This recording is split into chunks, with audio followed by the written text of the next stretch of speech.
नमस्कार, मेरा नाम है अंजलि। आप देख रहे हैं प्रदेश टुडे और आज हम मौजूद हैं ब्रह्म शक्ति ज्योतिष संस्थान में और यहाँ के ज्योतिषाचार्य पंडित श्री जगदीश शर्मा जी हमारे साथ इस वक्त मौजूद हैं। आज हम इनसे बात करेंगे और जानेंगे ज्योतिष विज्ञान के बारे में, किस प्रकार ज्योतिष विज्ञान कार्य करता है और ज्योतिष विज्ञान में कैसे ग्रह नक्षत्रों की गणना करके भविष्य का पूर्व अनुमान लगाया जा सकता है। इस सब की जानकारी आज हम पंडित जी से लेंगे।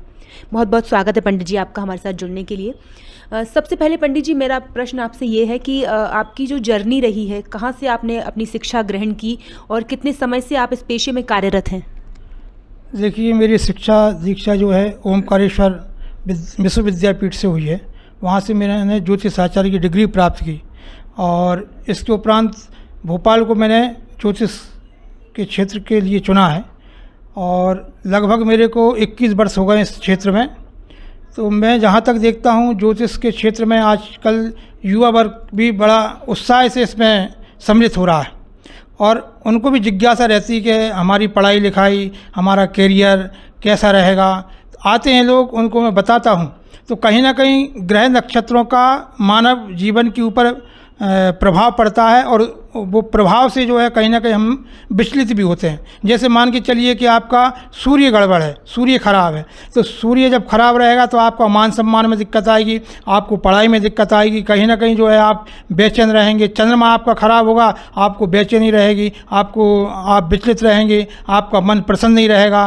तो जब ये ग्रह ऐसा जब करते हैं तो अपने पढ़ाई में मन नहीं लगता है। जब मन नहीं लगेगा तो आप उससे जो है दूर रहेंगे, कहीं ना कहीं आपको जो है उसमें ठेस पहुँचेगी, आप जो है उसमें तरक्की नहीं कर सकते हो। तो तरक्की के लिए हमें चंद्र और सूर्य की आराधना करना जरूरी रहता है। अब मान के चलिए अगर आपका राहु खराब है तो राहु जब खराब रहेगा तो कहीं ना कहीं आपको, जैसे अष्टम भाव में बैठा है या सप्तम भाव में राहु बैठा है, तो उसके लिए क्या है कि जब हम दाम्पत्य जीवन में वो बड़ा विचलित तनाव पैदा कर देता है। तो उसके लिए हम राहु की आराधना करें। जैसे कि आजकल क्या है कि पर्यावरण में भी बहुत ज़्यादा वो होता चला जा रहा है, लोग पेड़ काट देते हैं। काटना नहीं चाहिए उनको, क्योंकि उसमें क्या है कि हम पूरे जो 9 ग्रह हैं ना, उन 9 ग्रहों के हिसाब से पर्यावरण की सुरक्षा करना चाहिए, संरक्षण करना चाहिए। जैसे मानिए चलो आपका चंद्रमा खराब है तो आपको पलाश के पेड़ की आराधना करना चाहिए। उसको पूर्णमासी के दिन अगर आप दूध चढ़ाएंगे पलाश के पेड़ के ऊपर तो आपका मन प्रसन्न रहेगा, आपका चंद्रमा मजबूत होगा। सूर्य के लिए आपको जो है अकाव का पेड़ है या पीपल को आप ले सकते हैं, पीपल की आराधना करें तो आपका सूर्य तेज होगा। और इसके साथ साथ आपको जो है पीपल के पेड़ में हमारे जो है देवता विराजमान होते हैं तो उससे कई दुगना लाभ होता है। जैसे मान के चलो कि अगर आपका मंगल खराब है तो मंगल अगर खराब है तो आप उसकी पीपल के पेड़ की पूजन कर सकते हैं। इसके साथ गाय को जो है गुड़ खिला सकते हैं, उससे आपका मंगल जो है प्रबल होगा और आपको जो है शुभ फल देगा। अब आजकल जो है मंगल बहुत ज़्यादा, जैसे कि विवाह के लिए मंगल देखा जाता है कुंडली में, सप्तम भाव में है, चौथे 8वें 12वें भाव में अगर मंगल है तो मांगलिक कुंडली कही जाती है।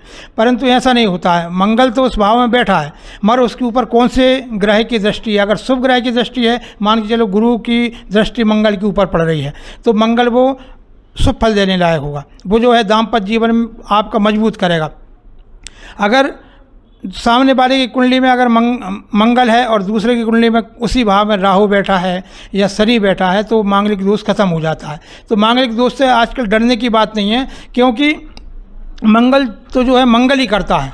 सिर्फ जो है उसको अपने को आराधना करना है, उसको जो है मनाना है तो मंगल अपने को मंगल कर देगा। अगर उसको अपन पूजा अर्चना नहीं करेंगे तो वो कहीं ना कहीं अपने को अशुभ फल देगा। ये जीवन में जो है ग्रहों का प्रभाव पड़ता है। पंडित जी, अगर हम बात करें वास्तु शास्त्र की, तो जैसे घर में वास्तु दोष होता है तो किस प्रकार इसका निवारण हम कर सकते हैं? क्योंकि अगर आज देखा जाए तो बहुत सारे लोग कहते हैं कि पूर्व दिशा की तरफ पैर करके नहीं सोना चाहिए, दीवारों का रंग से लेकर घर में लगे आईने तक वास्तुशास्त्र बताते हैं कि ऐसे लगाना चाहिए, इस दिशा में लगाना चाहिए। तो इस विषय में आप क्या कहना चाहेंगे? देखिए, वास्तुशास्त्र का भी प्रभाव तो पड़ता है। मान के चलिए कि आप जहाँ पर गैरेज है आपकी गाड़ी की, उसमें अगर आप किचन बना लेंगे तो कहीं ना कहीं दोष तो आएगा उसमें, है ना। तो इसी प्रकार से अगर आपने जो है उत्तर दिशा में या ईशान कोण में आपने किचन बना लिया तो वो दोष लगेगा आपको। लोग जो है घर परिवार के लोग बीमार रहेंगे, कहीं ना कहीं आपको दिक्कत आएगी, धन ज़्यादा खर्च होगा, है ना। ऐसे ही अगर आपने जो है ईशान कोण में अगर लेट बात बना ली है तो कहीं ना कहीं आपको जो है पूरे परिवार को वो दिक्कत देगा। तो वास्तुशास्त्र का भी हमारे जीवन के ऊपर बड़ा महत्व पड़ता है। जिस मकान में हम रहते हैं उस मकान में वास्तुशास्त्र के अनुसार ही मकान बनना चाहिए। साथ साथ जो है अगर वास्तु दोष है तो उसके कई उपाय भी हैं, वो उपाय करके उस छोटे मोटे उपाय करके उसको दूर भी किया जा सकता है। और ऐसे ही मान के चलो कि अगर जैसे कि जो लोग शिक्षा ग्रहण कर रहे हैं तो शिक्षा ग्रहण करने के लिए अलग एक रूम होना चाहिए, और जो भी विद्यार्थी है वो उत्तर दिशा की ओर मुंह करके बैठे, उत्तर दिशा की ओर मुंह करके पढ़ाई करें तो उसको जो है अच्छा लाभ हो सकता है। तो वास्तु के अनुसार अगर हम अपना जीवन या अपना जो कैरियर है उसको अगर साथ लेकर के चलेंगे तो कहीं ना कहीं लाभ अपने को होगा। पंडित जी, अगर हम बात करें रत्न की तो कई सारे लोग हमने देखे हैं कि मूंगा पहनते हैं, पुखराज पहनते हैं, पन्ना पहनते हैं। तो क्या कोई भी व्यक्ति कोई भी नग पहन सकता है, या मतलब इसके लिए पर्टिकुलर कोई बनाया गया है, या कुंडली देखकर ये बताते हैं कि कौन सा नग पहनना चाहिए, और किस प्रकार ये नग जो पहनने के बाद कैसे लाभ पहुंचाते हैं व्यक्ति को? देखिए, रत्नों का जो है उसमें एक ही चीज़ नहीं होती है। जैसे लोग क्या राशि के अनुसार रत्न पहन लेते हैं। अब मान के चलो आपकी राशि तुला है, सूर्य का रत्न आपने पहन लिया, या आपकी राशि मकर है तो आपने शनि का रत्न पहन लिया। अब पता चला कि शनि आपका कुंडली में नीच का है तो वो ज़्यादा दूषित हो जाएगा, आपको और ज़्यादा नुकसान देगा। आप तो अच्छा कर रहे हो, हालांकि लग्न मान के चलो आपकी मकर है और शनि नीच में बैठा है आपका, तो आपको जो है वो परेशान कर देगा। आप दिक्कत में रहेंगे, कर्ज हो जाएगा आपके ऊपर, आप परेशान रहेंगे, नौकरी नहीं मिलेगी, आप जहाँ भी जाएंगे वहाँ जो है आपको मान सम्मान नहीं मिलेंगे, अपने जीवन में आप परेशान हो जाएंगे। तो रत्न जो है बहुत सोच समझ के पहनना चाहिए। पंडित जी, आपने जैसे मंगल दोष की आपने बताया कि मंगल दोष से विवाह में दिक्कत होती है, और कहते हैं कि अगर किसी की कुंडली में मंगल दोष है तो अगर किसी की कुंडली में मंगल दोष है तो उसे मंगल दोष या मंगल वाली कुंडली से ही विवाह करना चाहिए। इसी प्रकार पंडित जी हमने सुना है काल्प सर्प दोष भी एक चीज़ होती है, तो वो क्या होता है, और कुंडली में ऐसा होने से क्या दिक्कतें हो सकती हैं? देखिए, राहु केतु के बीच में जब सारे ग्रह आ जाते हैं तो उसको काल सर्प योग बोलते हैं। तो काल सर्प योग है, राहु चंद्र साथ में बैठे तो ग्रहण योग बनता है, और राहु मंगल साथ में अगर हो जाए तो उसमें अंगारक योग बनता है। ये दोष ऐसे हैं कि ये जो है कहीं ना कहीं सारे जो अगर शुभ फल देने वाले ग्रह भी है ना उनको भी ये दबा देते हैं, और इनका बहुत ज़्यादा जीवन के ऊपर प्रभाव पड़ता है। मान के चलो कि आपके अगर कुंडली में काल सर्प योग है तो आपके समय पे काम नहीं होंगे, आप कहीं ना कहीं परेशान रहेंगे, मन बेचैन रहेगा। ऐसे चंद्र और राहु साथ में हैं तो ग्रहण योग बनता है, तो उसमें भी आप जो है मानसिक संतुलन खो सकते हैं। जैसे कभी कभी अपन देखते हैं ना कि लोगों ने फांसी लगा ली है, एक्सीडेंट में अचानक मृत्यु हो गई है, तो ऐसे अचानक जो है कहीं ना कहीं वो जो है उनका मन के ऊपर प्रभाव जमाता है और लोग जो है उल्टे सीधे काम करने लगते हैं। मान के चलो कि कोई तालाब में कूद के या पानी में कूद करके उसने अपना जो है जीवन समाप्त कर लिया है, तो ये सब विचार उससे बनते हैं, तो उसकी शांति कराना जरूरी रहती है। कहीं ना कहीं जो है जीवन के ऊपर ग्रहों का बहुत ज़्यादा प्रभाव रहता है। अगर वो ग्रह हमारी जो कुंडली है ना वो एक पूरा जीवन का दर्पण होता है। जब जैसे ही शिशु गर्भ में आता है उस समय जो है वो पूरी हलचल ग्रह योग मचाने लगते हैं। जैसे ही पृथ्वी पर आता है तो सारे ग्रहों का उसके जीवन के ऊपर प्रभाव पड़ना शुरू हो जाता है। ग्रहों की बात करें अगर पंडित जी, तो शनि से लोग बहुत डरते हैं कि शनि की ढैया है, 7.5 चलती है और बहुत तमाम तरह की परेशानियां आती हैं, तो इनका निवारण कैसे करते हैं? मतलब कुंडली देखकर कैसे आप बताएंगे, या क्या उपाय आप लोगों को बताएंगे जिससे ये समस्याएं कम हो जाएं उनके जीवन में? देखिए, शनि, राहु और केतु वैसे जनरल तौर पर अपन देखते हैं तो कोई भी कह देगा कि आपका राहु चल रहा है, आपका केतु चल रहा है, आपका शनि चल रहा है, इसलिए आप परेशान हैं। तो शनि, राहु, केतु कभी अमंगल नहीं करते हैं। हाँ, अगर वो दूसरे मतलब गलत जगह अगर बैठ जाएं, कोई गलत भाव में बैठ जाएं, कोई पाप वाले भाव में बैठ जाएं, या फिर जो है जो राहु है वो शुभ वाले ग्रह में बैठ जाए तो वो कहीं ना कहीं अपने को दिक्कत देता है। अगर वो अच्छे भाव में बैठे हैं तो वो आपको अच्छा परिणाम देंगे, क्योंकि राहु ऐसा ग्रह है, शनि ऐसा ग्रह है, वही आपके जीवन को बनाते हैं। न्याय का देवता है शनि, और राहु भी जो है आपकी विदेश यात्रा राहु कराएगा। अगर राहु अच्छा है तो आप बिल्कुल देर नहीं करेंगे और विदेश चले जाएंगे आप, वहाँ आपका जो है मामला बढ़िया फिट जम जाएगा। और अगर आपका राहु खराब है तो आप मानिए चलो कि यात्रा है आपकी, दूसरे ग्रह आपकी यात्रा करा रहे हैं विदेश की, मगर वो कहीं ना कहीं परेशान करेगा, आपकी यात्रा निरस्त हो जाएगी।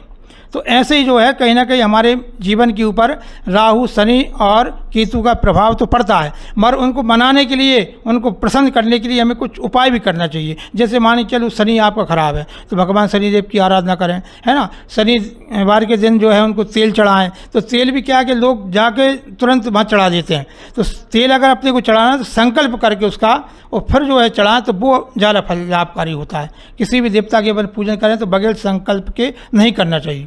संकल्प के अनुसार ही जो है पूजन करें और संकल्प के अनुसार ही दान देना चाहिए, तब वो सब फल प्राप्त करता है। पंडित जी, अगर हम ज्योतिष शास्त्र में देखें तो हस्त जो रेखाएं होती है, मस्तक की रेखाएं होती हैं, क्या वो भी ज्योतिष शास्त्र से जुड़ी हुई हैं? और अगर हाथ देखकर बहुत सारे लोग बता देते हैं कि भविष्य में क्या होने वाला है, तो इस चीज़ में कितनी सच्चाई है? वाकई ऐसा होता है कि हाथ देखकर कोई भविष्य बता सकता है? देखिए, हमारे वेद शास्त्रों में जैसे भृगु संहिता है, उसमें ज्योतिष का बहुत ज़्यादा विस्तार से वर्णन किया गया। उधर रावण संहिता भी है, उसमें भी जो है बहुत ज़्यादा उसका ज्योतिष शास्त्र का वर्णन किया गया। रावण तो खुद ही जो है इतना महान ज्योतिष आचार्य था कि उसकी तो जो है कोई कर ही नहीं सकता है, मतलब उसके बराबरी का कोई ज्योतिष ही नहीं हुआ है आज तक। तो ज्योतिष का प्रभाव, ग्रहों का प्रभाव पड़ता है। हमारे ऋषि मुनियों ने ज्योतिष का मार्गदर्शन, उसका वर्णन करके उन्होंने जो है पहले ही हमारे पूरे जीवन का उल्लेख जो है उसमें कर दिया है। उसी के तारतम्य, उसी को लेकर के हम लोग भी उसकी भविष्यवाणी करते हैं कि राहु आपका कहाँ है, आपका गुरु कहाँ बैठा है, आपका सूर्य कहाँ बैठा है ना, आपका चंद्रमा कहाँ बैठा है। तो ये जो है कहीं ना कहीं अपने को, अपने जीवन पर प्रभाव डालते हैं। और उसी से जो है कहीं ना कहीं हमारी, जब कोई अगर जैसे कि स्वास्थ्य खराब होता है तो उस ग्रह का, जैसे छठे भाव में अगर ग्रह आपका खराब है तो आपका स्वास्थ्य खराब रहेगा। उसकी महादशा जब आएगी, उसका जो है गोचर में ग्रह जो है जब खराब स्थिति में रहेगा तो उस समय हमें कहीं ना कहीं स्वास्थ्य की दृष्टि से खराब समय गुजारना पड़ता है। जैसे हॉस्पिटल में भर्ती हो गए तो उसके लिए क्या करना चाहिए अपने को, जैसे अगर स्वास्थ्य खराब है तो हॉस्पिटल के आना चक्कर लगाना आप शुरू कर दो तो आपकी तबीयत खराब नहीं होगी, वो आपका जो है पूरा हो जाएगा, क्योंकि वो लिखा है आपके उसमें कि हॉस्पिटल आपको जाना है। जैसे कि न्यायालय का कुछ अगर है तो किसी का न्यायालय का काम करा दो आप, है ना, तो आपका जो है न्यायालय जाना आना दूर हो जाएगा। तो ये कई ऐसे छोटे मोटे उपाय हैं, उससे जो है ग्रहों का प्रभाव कम हो जाता है। पंडित जी, जैसे सावन आने वाला है, सावन का महीना भी शुरू होने वाला है 22 जुलाई से, तो किस प्रकार की पूजा अर्चना करके हम भगवान शिव को प्रसन्न कर सकते हैं और मन वांछित फल प्राप्त कर सकते हैं? कैसे हमें पूजा करनी चाहिए? देखिए अंजलि जी, ऐसा है कि भगवान शिव तो जो है सभी के आराधक हैं, और जो भी भगवान शिव की आराधना करता है उसे कभी भी कोई ग्रह परेशान नहीं करता, क्योंकि भगवान शिव जो है सारी विपत्ति को हर लेते हैं। भगवान शिव जो है छोटी सी पूजन से जो है प्रसन्न हो जाते हैं। और जो दूसरे देवता हैं हमारे सनातन धर्म में, उनको जो है पूजन के लिए कुछ ज़्यादा सामग्री चाहिए पड़ती है, मगर भगवान शंकर ऐसे हैं कि उनको छोटे से बेलपत्र और धतूरा चढ़ा के हम प्रसन्न कर सकते हैं। तो मानव जीवन के ऊपर हमें ग्रह दोष निवारण के लिए, हमारे स्वास्थ्य के लिए और हमारे जीवन में तरक्की के लिए भगवान शिव की आराधना अवश्य करना चाहिए, क्योंकि भगवान शिव जो है सारे दोषों का हरण करते हैं और भगवान शिव जो है हमारे जीवन में तरक्की देते हैं। अब श्रावण का माह चल रहा है तो सबको जो है भगवान शिव की आराधना करना चाहिए, भगवान के जो है रुद्राभिषेक करना चाहिए। छोटी सी पूजन करके भी जो है अपन भगवान को, शिव को मना सकते हैं। अगर आपकी विद्या में, आपके जो है कैरियर में कोई परेशानी आ रही है तो भगवान शिव की आराधना करें तो निश्चित रूप से आपको जो है तरक्की मिलेगी और आपके सारे ग्रह दोष शुभ फल देने लगेंगे। बहुत बहुत धन्यवाद आपका हमारे साथ जुड़ने के लिए। हम सुन रहे थे पंडित जगदीश शर्मा जी को, जिन्होंने हमें बताया कि ज्योतिष विज्ञान कैसे काम करता है और किन छोटे मोटे उपाय को कर आप अपने जीवन की समस्याओं को दूर कर सकते हैं। अगर आपके भी जीवन में कोई समस्या है या किसी प्रकार का मशवरा आप चाहते हैं तो आप पंडित जी से मिल सकते हैं। आप मिलने के लिए hotel Panchanan zone 2 MP Nagar Bhopal में मिल सकता हूँ, और फ़ोन करके जो है आप अगर आएँ तो अवश्य आपको जो है मार्गदर्शन मिलेगा। बहुत बहुत धन्यवाद पंडित जी आपका। मैं अंजलि योगी, कैमरा पर्सन पिंकी राठौर के साथ प्रदेश टुडे भोपाल।